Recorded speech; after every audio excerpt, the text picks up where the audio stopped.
Spreading, loving, growing, creating more good and living, thinking, healing, loving, doing, writing, walk, black. Hello, good afternoon, good evening, good morning, and welcome to another episode of Writing While Black. And today's episode I have dubbed as All About Author Ayoka B. We got to get all the alliteration in. Woo! So we're going to be focusing on co-host. I don't know what side you're on. Co-host Ayoka B. And we're going to learn all about you. If you were a character in a book, this is how I would describe you.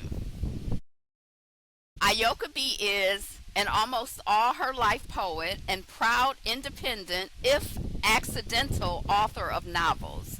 She's a no-nonsense woman and a mom who actively supports black women, indie authors, creatives, and single moms. Her debut novel is Love at Second Sight, which is a story of love and community.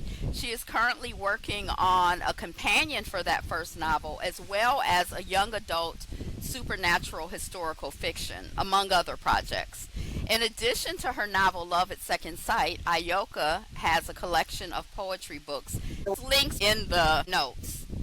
So that's how it looks to me from the outside looking in.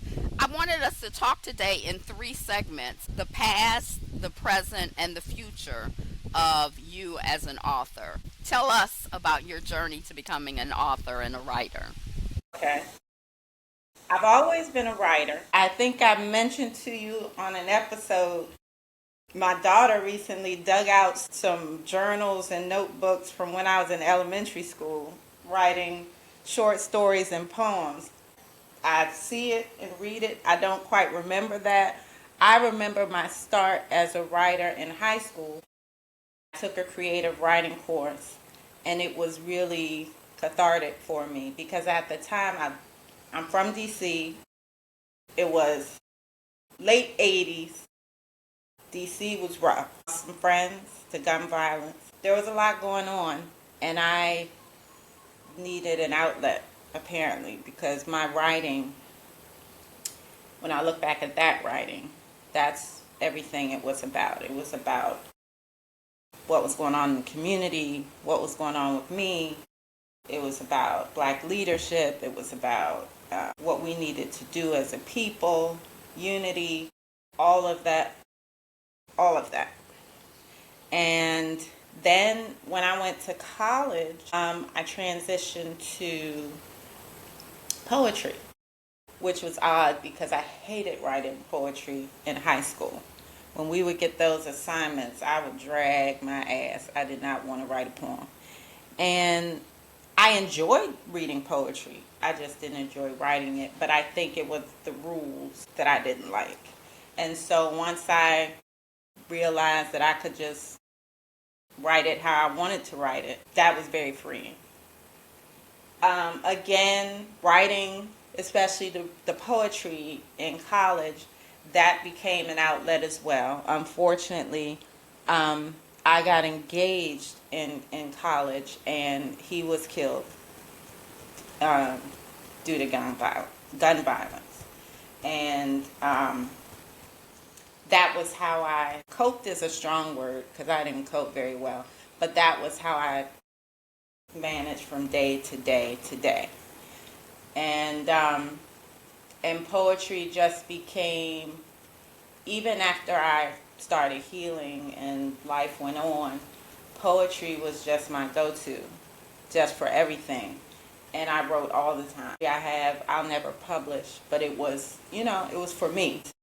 I think I even took a poetry class in college, actually, which was interesting, more rules.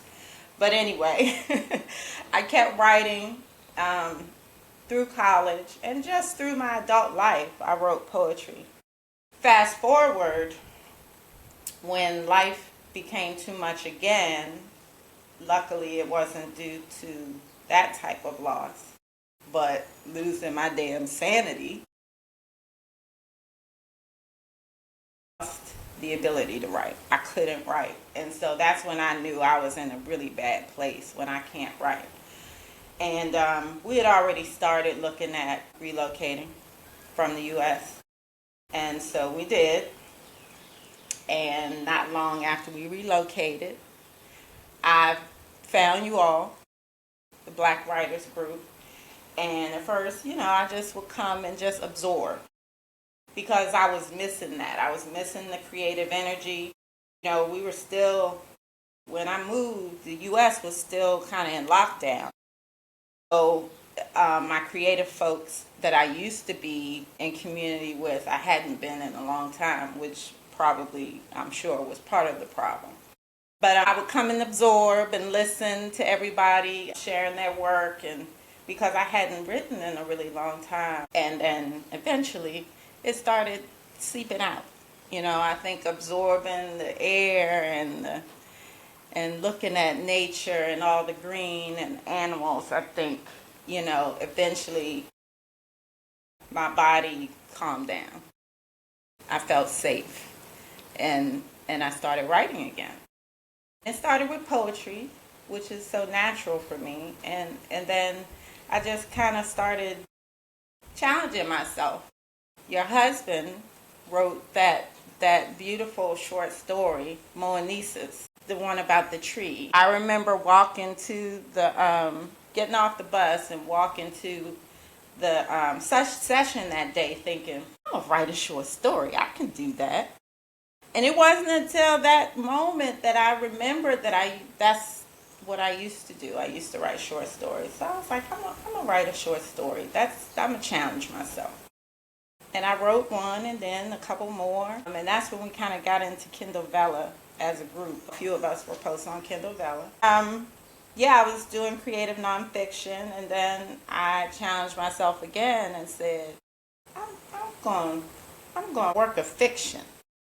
And so what started as a short story became my debut novel. And so now we're here. So you mentioned being a part of creative communities, and I remember you mentioning that when we met. And I'm curious about the communities that you've been a part of, like the artists, collectives, or groups. Can you talk a little bit about that? Sure. It wasn't a writers group. It was an artist collective. So most of the artists were, well, all of the artists were visual artists, just with different medias. Some were painters, some did drawing, some were sculptors. Most of them were painters. And my friend Kiana Clark, I was helping her, and she established the DMV League of Artists, which she is a painter, and she wanted to help other artists really lean into their art and learn the business of being an artist, and just have a group to support one another, to learn from one another.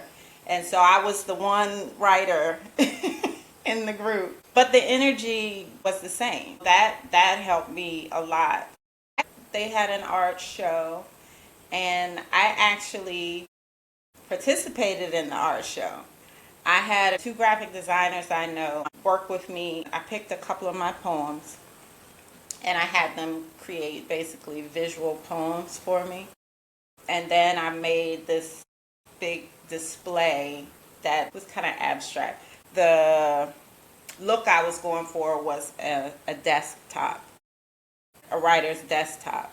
It had crumpled poems on it. It had poems with coffee rings on it. It had a long poem coming off of it that was like a scroll, and it had some other poems framed around it. I was pretty proud of that. And some of my children came to see it, and my man came to see it, and I had a few friends come and see it, and my mom and some family. So I was feeling special. Do you have images of it? Do you still? I did. I know I have them somewhere. I did take pictures. I'll have to dig them out. I'll see if I can find it and post it one day. Yeah, so I was really excited about that. The night before, I was driving myself so crazy that I had decided that I wasn't going to do it. And Kiana was like, Ayoka, stop tripping. Come on, man. So I did it. I did it. So that was the artist collective that I was part of. So you answered one of my follow-up questions in terms of, as the only, writer in the group, did you do anything painting, drawing? But it also kind of sparked another question for me in terms of, I've had a couple of your pastries before, and I don't know about other cooking, but you a pastry chef. You Yeah. put your foot in it. So Yeah. I wonder if you experience cooking as a creative outlet for you.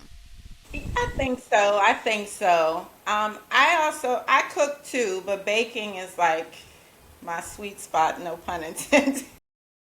My grandfather was a baker, and I think I just got it from him. He used to do wedding cakes, and this was like before they had all the stuff I say to cheat with, like all the different shaped pans and things like that. He had this huge long knife, and he would carve shapes out of. He would just bake in sheet pans, and he would carve the shapes out of it. He was very talented. He used to draw and paint too. He was just artistic. So I guess that's where I get. He didn't write, but yeah. So I would consider when I bake, it's like it's calming. I'm in a zone when I'm baking. I like to cook, but when I cook, I'm like a little bit of this, a little bit of that, taste it, adjust it. But baking, as I understand it, for some, Can't do it's a that. little right. You have to be a little more It's structured. science. Yeah, it's It's a scientific. science, right? Now I do have some cheats where I just kind of throw the stuff in there, and depending on how it come out, I'm like, it's a pudding, it's a cookie, it's a cake. But I just be wanting something sweet, so I can't be like, yeah, I'll make you a chocolate cake. Because I don't have the personality to do that. You were talking about the rules in poetry. You don't feel constrained by, you feel supported by the rules and the structures in baking. Yeah, yeah. I mean, I think I break the rules in other ways. Once I have a recipe down pat, so to speak, I freestyle on it. I add this, I add that flavor, I change it. If I do a cheesecake, I'll put some topping on it that people aren't ready for. That sort of thing. Um, I do cook. When I cook, I'm just throwing stuff in the pot. I'm mixing flavors together. Okay. When we talk about love at second sight, I want to come back to having a recipe and then breaking the recipe. But you mentioned that your granddad was an artist. Are there other artists in your family that you identify as artists? My granddad, I have twin uncles that, I mean, they could draw anything, anything, but they never did anything with that talent, unfortunately. If you would go to my grandparents' house, this was a long time ago, like when I was little, you would see their drawings up on the walls and stuff. Nobody else seemed to have it. Yeah. So we got up to the point where you were like, I'm going to challenge myself. And a short story turned into Love at Second Sight. Talk a little bit about Love at Second Sight. What is the story? What is it? And also your experience as an independent author, having a book out. Love at Second Sight started as a short story. That was my intent, but the story wasn't finished. So I followed where it led me. That was a great experience. It just came, it was flowing. I wrote it very quickly. I wanted to write a story that looked at the loves that we don't talk about, the past loves that didn't work out. Because I don't know, I had seen a movie and read something, and you get inspiration everywhere. But I wanted to explore this idea that just because it didn't end in forever doesn't mean that, one, it wasn't true, and it also doesn't mean that it didn't impact you in some way. There weren't lessons. There wasn't growth. You didn't learn about yourself. So I wanted to really look at that. And then also going a step further, I wanted to look at peeling back, telling everybody go ahead and peel back those layers and let it in. Because I feel like a lot of times, men and women will have a bad experience. And the bad can just be that it ended. And we get afraid. So we put up the walls. We decide we don't want to feel that anymore. So we move through life with our guards up, and you can't get what you deserve, and you can't get what's meant for you without being vulnerable, without being open. I wanted something to inspire people to deal with the hurt, and so you can remember the good parts of it and remember that feeling and learn what you need to learn so you can move forward and get the love that is waiting for you. So the subtitle is Rethink What It Means to Love for the book. Shane, she's our FMC, and Shane is a poet. She's from DC, of course. And she's a single mom, and she just got laid off. She has a lot on her mind trying to decide what's next. She's a homeowner. She has a son that she's raising alone. She got to figure it out. And she meets this guy, a chance meeting, that her girlfriend, she's trying to spur it along. She's trying to push them together. And they end up in a relationship. He's an artist of sorts, wants to be in the music industry, and he's a tattoo artist. And she's a poet trying to find her next whatever in her career. She's not quite sure what she wants to do or what direction she wants to go. They have a relationship. It doesn't work out. It's very painful, and it hinders her for a long time. Her career starts blowing up. She's very excited about that, and she pours everything into that and raising her son. She's not thinking about no romance at all. She's like, yep, no. We follow Shane on her journey to healing, because she really had to heal. She was holding on to a lot. And figuring out her career, she was doing really well. She got very successful. She started a business with a college girlfriend, but something was still missing.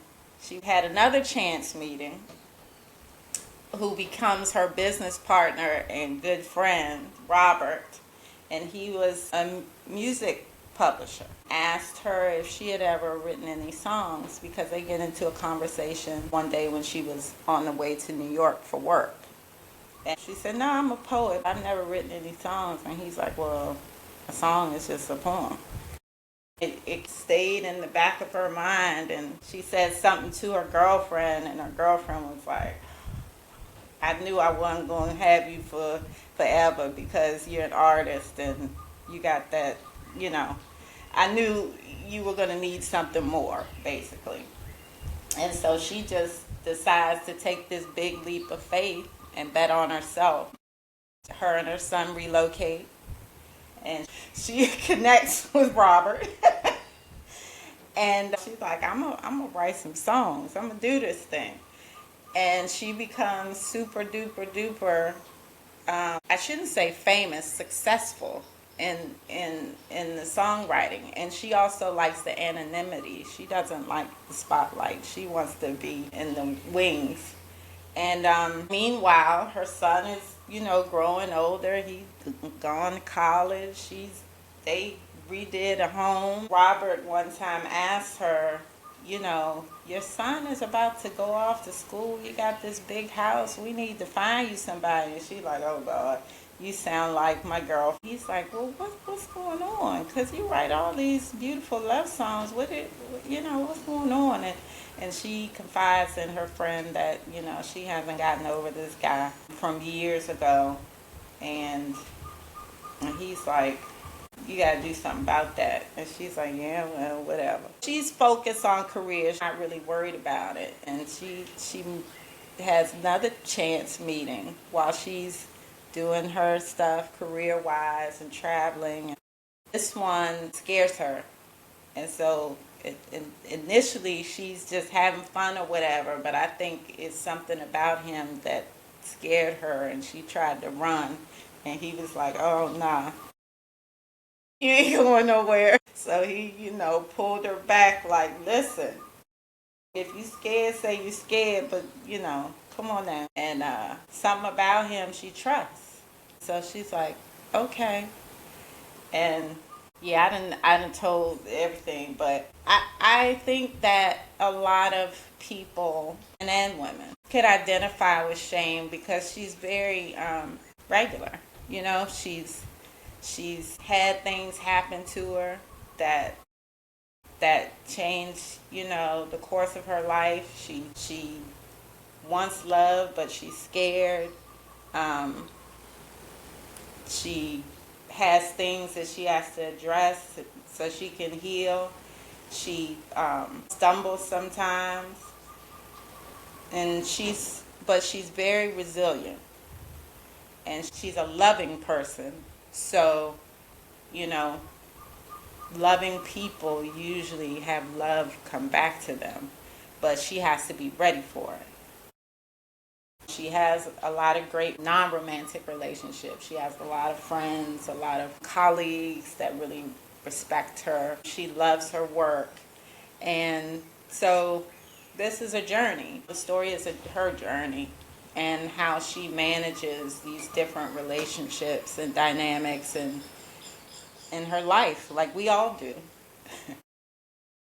Yeah, even with the spoilers in terms of the plot, the story is so beautifully written and the journey is so it's just like you can't be in it just hearing it like that. So even if you know what's gonna happen in the book, read the book because it's like woo, it's a good story, it's a good journey, it's a good experience. And the summary doesn't capture love at second sight. So I just wanted to say that because you had said I done said everything, but dang. I was trying to not spill all the beans. Right.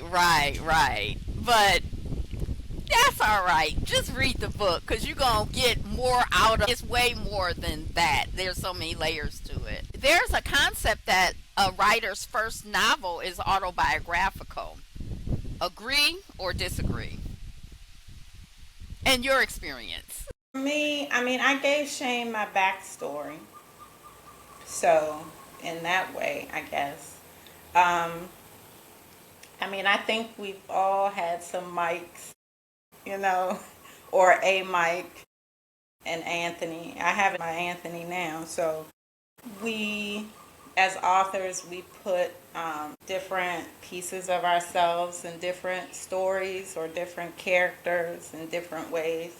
So, I think I wouldn't, it's not autobiographical, but it's definitely little pieces of me in there. So, what has surprised you most about being a published author? Like you wrote your book, you was editing it, you put it out there, and so what has kind of surprised you, if anything? What surprised me? It surprised me that I get more engagement from people I don't know than people I do. And I've had authors tell me that, so I've learned that and not to be disappointed. But I really thought my friends were going to be the ones that were, like going hard for me about the book. And that hasn't been the case. It's been, readers, other authors, which I love because I really love supporting other writers and being supported by other writers because there's an intimacy there that non-writers don't get. of what it takes and what, a lot of the emotions you go through, especially, probably with people who go through big publishers too, but definitely self-published. There's a lot of angst. What am I doing this right?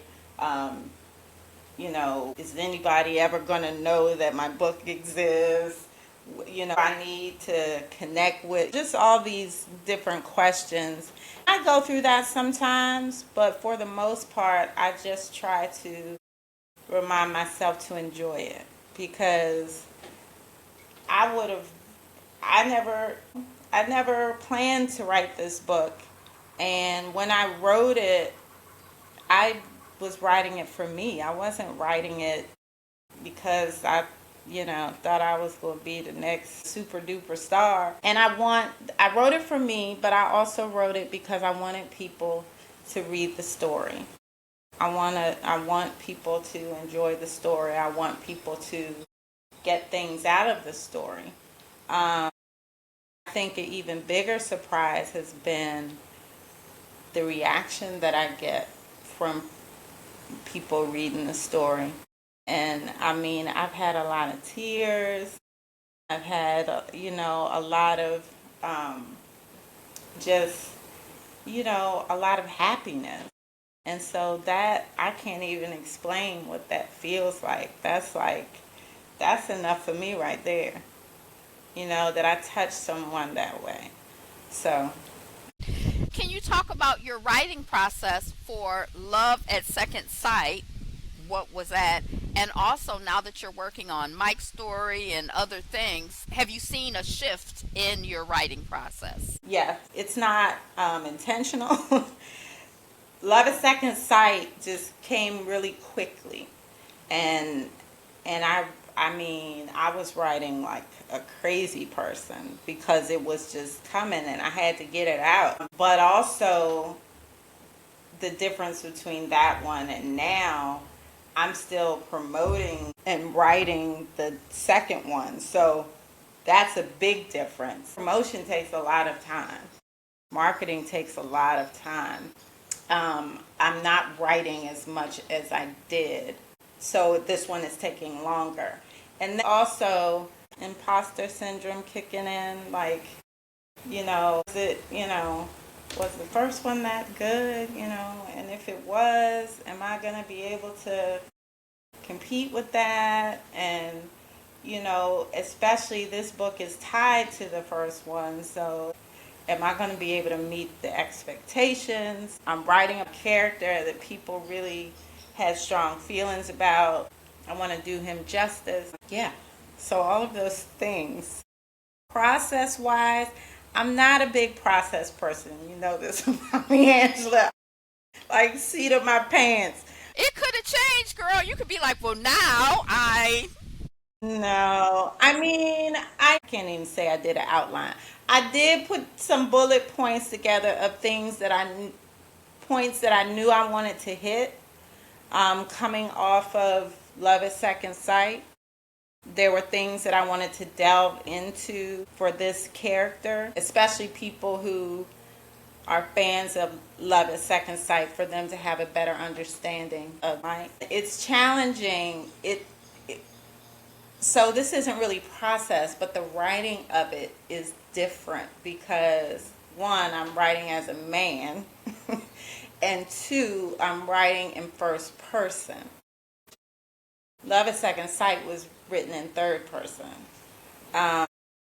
And so I am the character this time. I am Mike. So that's just kind of trippy. Just anyway. So it's different. It's a challenge. I've talked about that quite a lot. It's a good challenge, and especially being authentic with it, because I gotta tap into my inner testosterone. All of the observations over a lifetime about men and different situations, and I gotta pull all that together. Along the way, I interviewed a young black male artist because I wanted to, delve into that and be able to channel that into Mike. And I have another male artist that's older that I'm going to interview too, since we're going to see Mike at 30 versus when he's older. So this is interesting. Like, I was in a writing room some weeks ago, and she asked us some question, or maybe it was a prompt. I remember telling them that I'd asked, he's gonna kill me.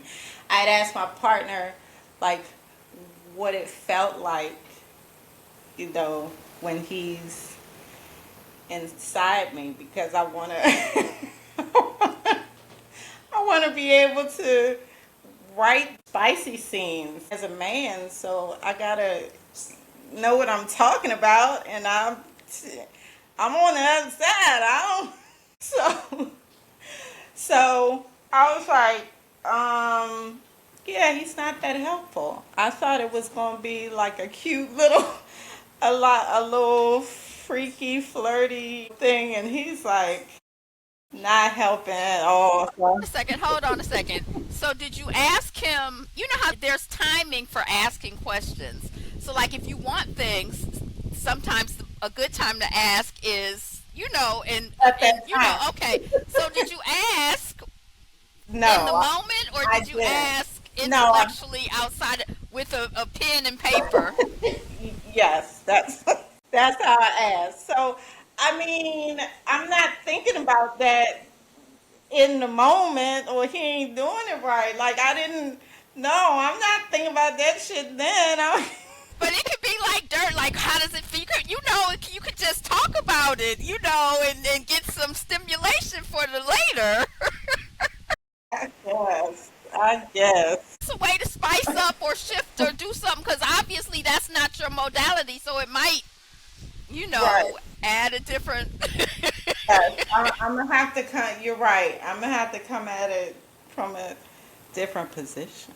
He say, like, that's like with food. I'd be like, well, how does it taste? People be like, it tastes good. He just said it feel good, because I be wanting, it's got a little cinnamon, and I can taste some onion. I want Exactly. some info. People be like, it's Exactly.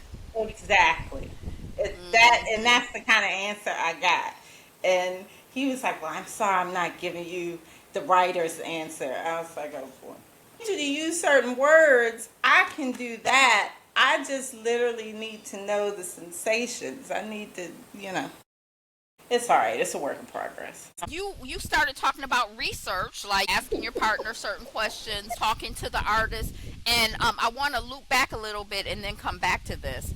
As a writer, you're a very strong writer. You just write beautifully. It's descriptive. It's engaging. I feel like I'm right there. I've heard other people in the group say that repeatedly, and I understand the imposter syndrome stuff as much as you can. It's just some bullshit, so F it.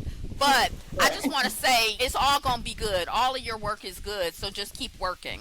Another thing that makes your work really powerful is you have a deep respect for your reader. And that shows up in things like doing the research, talking to artists, and different things.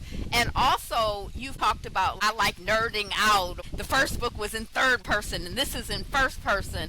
And so, along your writer's journey, I'm curious about what you've learned through research about writing that has kind of tickled you or interested you. Like, we were talking about dark romance in one of the groups, and we like, what the hell is dark romance? But we be learning stuff. So Right. is there anything interesting that you've come across that's been helpful to your process, or just interesting to you as a person?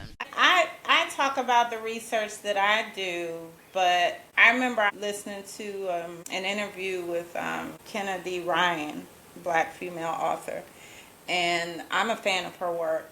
And she was talking about a specific book that she wrote and about some of the research that she did. Her research is next level shit. I'm like, whoa, okay. Like there was a character in this particular book that has lupus. So she went down the rabbit hole with lupus and interviewed people with lupus. She went to, it was The book is about a movie director and the leading lady in this production that they're in, and she took classes in movie direction and score writing. I was like, oh Lord, okay. um, but I dig that, like make, because she's going to make it right for us as the reader, and that's our job. That's like our one job, and so yeah, I take that seriously. And just I meeting so many authors, I get excited by how many of us there are, and I'm meeting new ones all the time, even through the podcast, and how different we all are, and how different our stories are. And so that's just very exciting to me. That gets me all, excited, and spurs me on. I'm like, yeah, we doing this shit. Let me, and I start writing again. I get hyped. We're kind of moving into the future section a little bit, but I wanted you to talk about, as a child, as a young person, what did you love to read? What are you reading now? Has the genre of what you love to read changed? Have the authors, have the books that you love changed? And what's on your to be read list, if anything, that you're really looking forward to? So, as a child, I read Anansi books. I read Judy Blume books. I read Amelia Bedelia books. Roll of Thunder, Hear My Cry was one of my favorites. The Indian in the Cupboard was one of my favorites. From the Mixed Up Files of Mrs. Basil E. Funkweiler, that was like my favorite book ever. I was able, they put it back in print, and I was able to buy it for my son. I have a copy back on my shelf right now. I love books. Always had a love for reading, so I love, I would just love to get lost in, like, Where the Wild Things Are, The Lion, the Witch, and the Wardrobe. I mean, I read everything, just all kinds of stuff. I loved Shel Silverstein poetry. It was just a lot. And then as I got older, I read more nonfiction in high school and college, because I was reading about us, reading about our history. So that was a switch. I still read a lot of poetry, but I was more reading nonfiction. I've read Autobiography of Malcolm X, I don't know, probably 3 or 4 times. Maya Angelou was one of my favorites. Is one of my favorites. But at that time, because a lot of her stuff was kind of coming of age, her coming of age as a woman. And so maybe that's why it appealed to me. I don't know. Toni Morrison, always. J. California Cooper was one of my favorites. That wasn't nonfiction, though. That's short stories. I'm trying to think who some more of my mother's good friend Tony Browder is a historian and Egyptologist, so I used to read a lot of his books,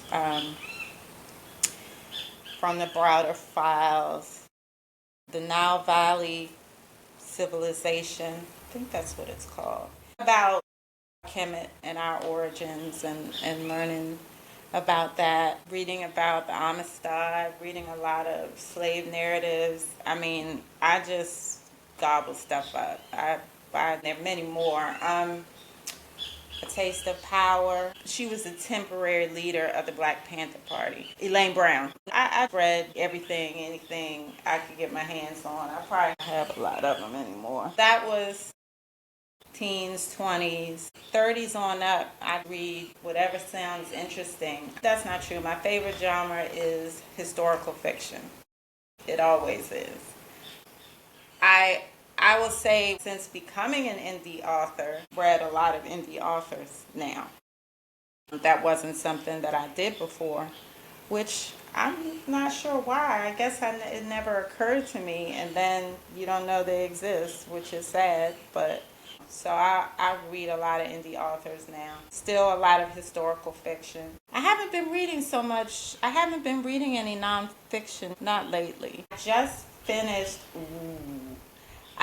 finished Parachutes Book 3, The Impact, by Takara Allen. She's a black indie author. That was the final installment of the Parachute series. That woman be writing. We've been waiting for this last one, and it just came out last week. So yeah, You was on it. I yeah. never even heard of the Parachutes. I thought you were gonna say you just finished The Good House, because I'm finishing. I got like 2 minutes left of the Reformatory, but I thought you were gonna say The Good House. Finished The Good House about 4 books ago. I'm now reading Church Girl, but I'm shifting gears from that because I'm reading Omari Richardson's book, the Kimani Legacy. Isn't that what it is? Yeah. Okay. Legacy, yeah. Yeah. I'm reading that too. Yes. You see, I jump around with genre. So, Takara Allen, I don't know if that would be considered romance or not, because it deals with more than just, the couple. It's romance adjacent. Probably like Love at Second Sight. And the Kimani Legacy is fancy. And Church Girl, okay, that is romance. I had just started that, but then I switched gears to Kimani Legacy. And all these are indie authors, black indie authors that I just mentioned. The Good House that you talked about earlier, oh my God, that was so good, but it was so disturbing. I was a little scared. I can't lie. I don't. That's a thriller horror. I don't do that, but I like her writing, and so I was like, I'm gonna try. I wouldn't read it at night though. No. And Diallo had gone somewhere. I think he spent the night at his friend's house. I was up in here by myself. I was like, let me turn the TV on. Put something funny. Let me turn it on real loud. Because it's real dark outside in the middle of the jungle. All right, so the next question is, what is writing while black to you? What does that mean? Writing while black means being myself. Being just natural, honest and open and vulnerable on the page, because I'm black. There's no other way to be. And so I'm going to be my whole self. We can't write while we white, huh? Because we ain't white. So what else we gonna do? I was going to say there are people who are afraid to be their whole selves on the page. So that's why I said it like that. And that's one of the themes, being in the writers group with you. One of the things I've heard you say and show repeatedly is, just, as artists, it's very vulnerable. But whoever you are, if there's a certain courage that you have and that you talk about as an artist that is admirable and inspirational. Like, I'm gonna be me, and this how I feel, and this I said what I said. And it's good. All of us aren't, whether it's our blackness or whatever, just being out there naked. It ain't for the weak. Being an artist ain't for the weak. It's so. not. It's not. You gotta leave yourself out there. Whatever your medium is, whether you gotta leave it all out on the page, the stage, the canvas, whatever. Because otherwise, what are you doing it for? Plus, that's gonna be your best work. It's gonna be the best work. That's the best work. The more honest, the more vulnerable, the more real, the more you it is, because that's what you're bringing. You, if you're not bringing you, what you doing it for? And it ain't gonna be. You can't do nothing else better than being you. Earlier I wanted to, and it didn't really cook fully, but I wanted to explore this idea of the recipes of baking and the structure of that, and then the recipes of genres and the structure of that. And I think more and more I feel like F them genres, just write whatever you write. Just right. But as a romance, I know one of the things that I've done is I be on the structure to help me to have freedom. So it was something there that I wanted to get at, but my cake fell flat. It just like sunk in the oven, so it still tastes good, but I can't really share it with the world. So. Yeah, I mean, baking is probably one of the few times that I follow the rules. Everything else, I definitely don't follow rules. I mean, besides punctuation, maybe. Yeah, yeah. Okay, so is there anything as a marketer, and you come from a background that's connected to so as a marketer of your own work, are there any tips that you have or any things you've stumbled into that you like, y'all need to know this? Let me put you up on game. I don't know because I We feel want like we want one answer. Just tell us what to do in 2 words or less that we can do and win. All of the rest of that stuff, I'm just joking. It um, ain't easy. right, right. Because my background was in public relations. This was my career. This was my job. However, when it comes to marketing myself, I won't say it's difficult, but one thing I would say to people that they need to realize that just what I said, you are marketing yourself. You're not marketing a book. You're marketing yourself. People need to understand that. You're going to have to be vulnerable. You're going to have to show yourself. I know I don't like being on camera, which, you know, is crazy because I'm always on camera now. More comfortable with it, I guess, because I'm doing what I love. You know, when I'm talking about writing, I can talk about writing all day, every day. I'm good with it. You know, I know that subject matter. I'm just bringing myself. I know me. So that, I guess that's the one tip I would give, that you got to show up, and you're marketing yourself. There's so much noise. That's really your competition, not other writers. It's the noise. There's so much junk out there that have people's attention. It's cutting through the noise, and that's a big feat. It is. It is. So don't worry about, I'd say don't get caught up in the numbers game. Oh, how many likes do I have? How many followers do I have? How many comments do I have? Don't get caught up in that, because you're going to be disappointed. It's never going to be enough. Remember your goal, whatever that is. You have to decide what that is. Remember your goal and why you are doing this marketing. And don't be afraid to be vulnerable, because people, it's difficult. I know it might not feel natural, but people want to know who you are. That's what makes people, I mean, sure, people will go to a bookstore or whatever and read the back of a book, or they see a pretty cover and they'll buy it. I'm not saying they don't do that. However, when they see someone that they think is funny, or they like what they had to say about something, or they have something in common, or something they said resonated, they're going to buy that book. Or they're at least going to pay attention to you and put it on their TBR. So I gave a couple of nuggets. Y'all Yes, you write that did. down. Y'all write that down. Is there anything that you were prepared to say or that you wanted me to pull out that I didn't pull out that needs to be said? All about Ayoka. One thing that needs to be said is, that wasn't said is, or two things. If you enjoy reading, give my writing a try, because I think you'll enjoy it. I do.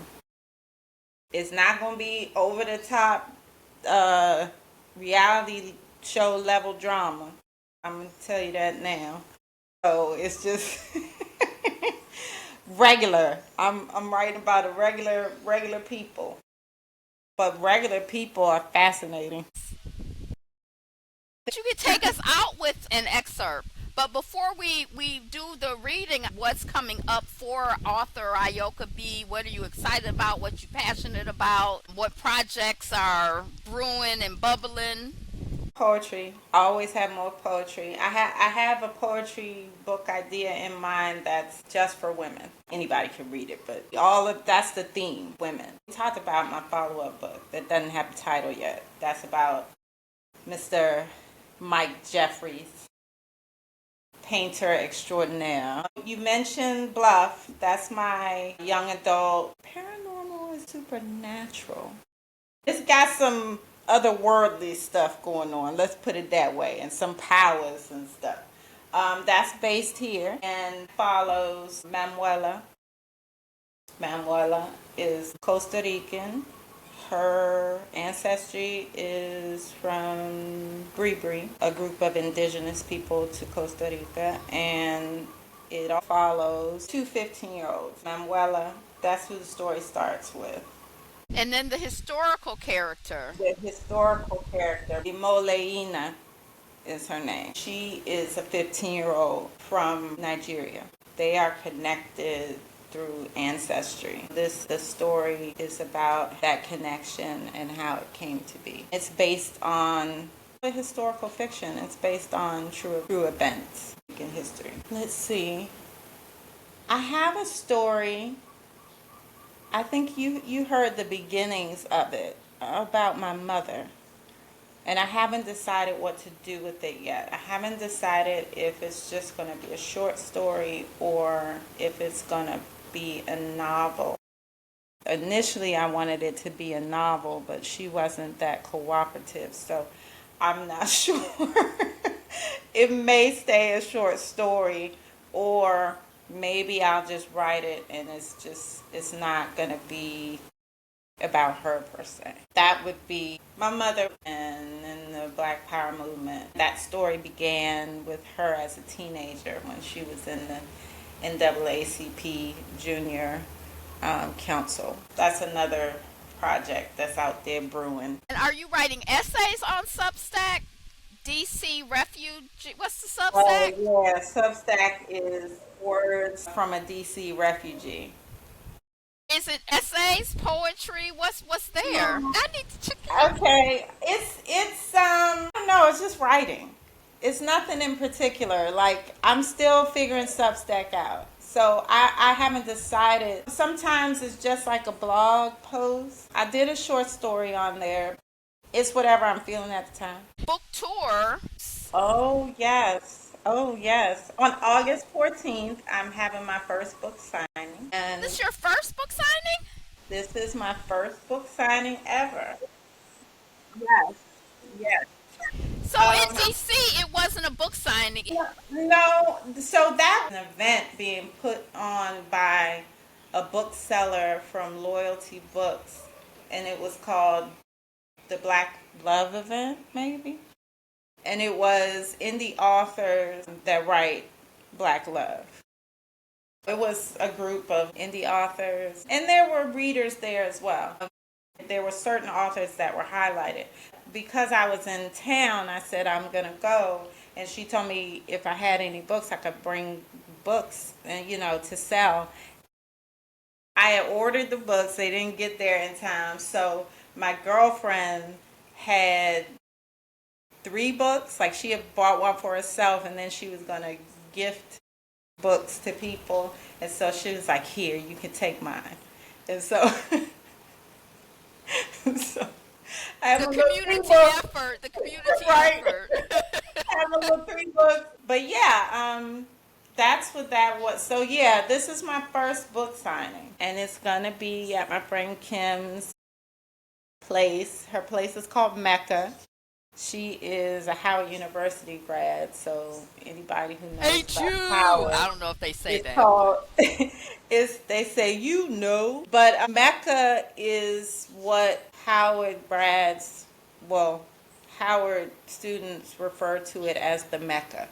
Hence, her property is called Mecca. That's where the book signing is going to be, and I have a few people coming from DC for it. I'm excited about that. It was important to me to have my first signing here because this is the place where I started writing.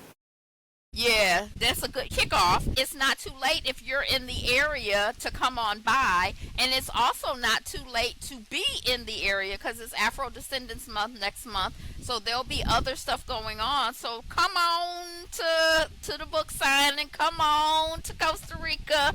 Come on to Puerto Viejo. Come on and get this good loving.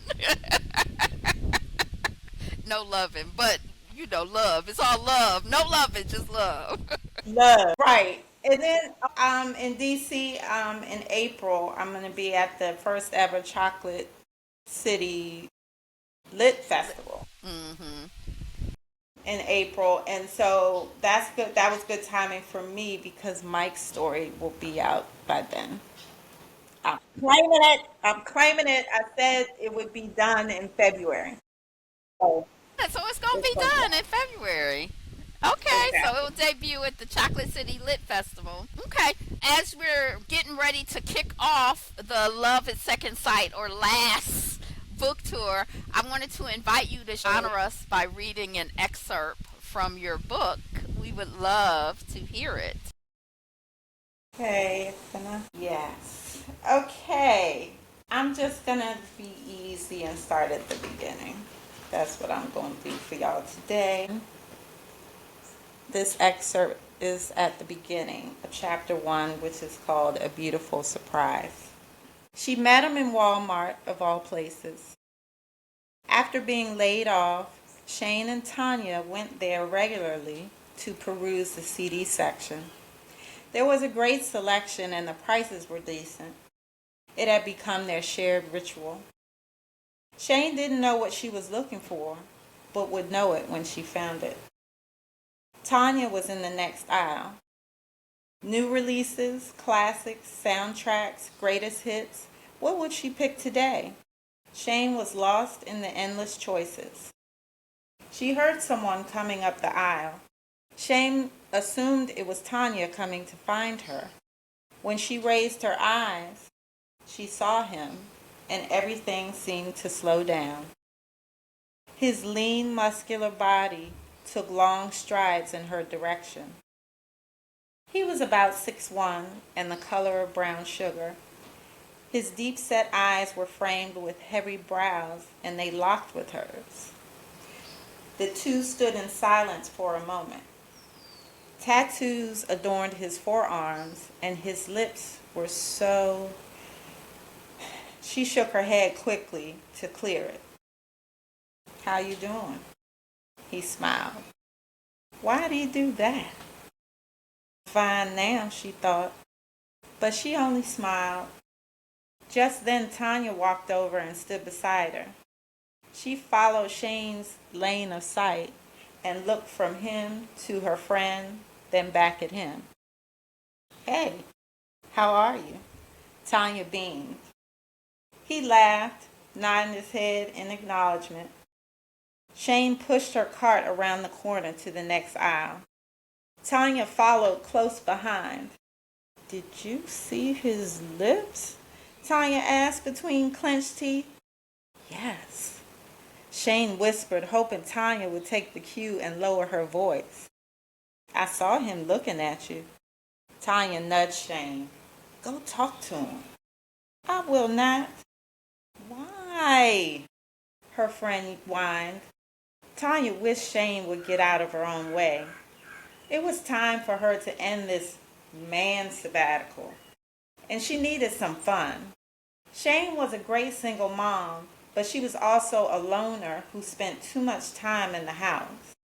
She knew Shane didn't trip about having a man, but Tanya was in love, so she wanted her friend to find love too. "If you don't go talk to him, then I'll do it for you." Tanya ran down to the end of the aisle in search of the mystery man. Shane grabbed the cart and hurriedly pushed it, trying to catch her. The right front wheel was slowing her down, dragging across the linoleum. "Tanya!" And there she was. smiling up at him 2 aisles over. Oh, so you're a tattoo artist. She nodded her head. Me and my girl have been talking about getting tattoos. Tanya spotted Shane in her periphery. Shane, you hear that? He can do our tattoos. He looked in Shane's direction as Tanya called to her. So can we have your number so we can call you when we're ready? He smiled, revealing even pearly teeth. Sure. Shane reflexively swallowed and watched as he wrote his number down. Tanya read the slip of paper as she took it. Mike. Well, it was nice meeting you, Mike. My girl Shane will call you when we're ready. Tanya jerked her head towards Shane. Aye, lady. Until then. He smiled that smile and began walking to the front of the store. Shane held her hand up to stop Tanya from saying anything more while he was within earshot. She waited about a minute. Damn! He was delicious. Shane laughed. She didn't disagree. See, woo! That was good. That was good. Make me want to start the book again. Like, oh yeah, yeah, yeah. All right, so that's a little bit of what you get with Love at Second Sight, just to draw you in. Go on and buy the book, and what you're gonna get when you come to the kickoff a book tour at Mecca, Puerto Viejo on August 14th. All right. So, all right. So yeah, that's all about. That's not all about author Ayoka B, but that's all we got. That's a little something, something. But that don't go with the, but this is a little something, something about author Ayoka B. So, with that, are we ready to shut it down? Close it out? Ready to close it out. Thank you so much for being our guest today. Thank you for joining us on Writing While Black to spend some time with us and author Ayoka B. Right on? Right on. Peace!